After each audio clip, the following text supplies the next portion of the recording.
Hey, Jay Christian, a Fear the Shear, Shear Sharpening Sales Education. I am the Shear Sharpening Hairdresser, and our edge makes you limitless.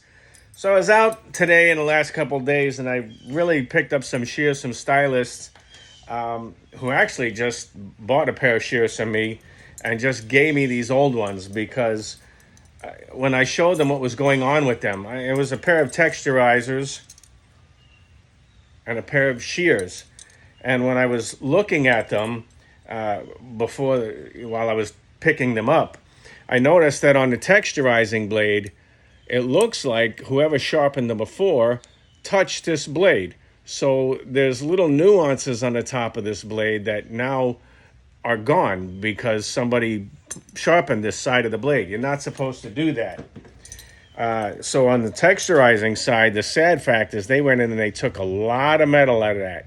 You can see there's no ride line, there's no shiny piece there, and they created this hard 35-degree bevel in this thing. This shear didn't have a bevel in it. It came with a convex like most shears do.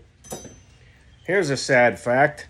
So if you look at this shear, look at that hard bevel on the top of that shear. Like, that doesn't belong there, and they ground it all the way up into the edge right here. And you can see they took away the ride line. You can see the little indent of how much metal they took out of the blade. You know, some blades like this, they don't have a lot of metal to them. The blades, look at this one. They took all that metal out of that blade there. You know, and this blade has holes in it to look cool. But look at how close they got to those holes with that hard bevel. If you have shears that look like this after they've been sharpened, you might want to ask the guy for your money back. Don't get me wrong. I'm not giving those people a hard time, but as a hairdresser, this is not the way to sharpen your shear. You don't put them on a machine or a grinder.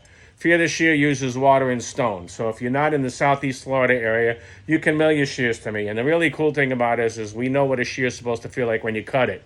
The other thing is the person who sharpened this, he filed that bumper down because I don't know if the handles are flexible in these or not, but you know, like, look at the edges of these blades. They are so different now because of what they done to them and ground them out. You know, they grind the bumper down to get the tips to close when the scissors go. Look, give us a shot. If your scissors aren't behaving the way you want them to, if they feel crunchy, if they're folding hair, if they're pushing hair, DM us. Let us know how we can get a hold of you. Let us know what we can do for you. Put your shears back on track. Fear the Shear, Shear Sharpening Sales and Education. I am the Shear Sharpening Hairdresser. Our edge makes you limitless. We are Christian, hairdresser, and veteran servant.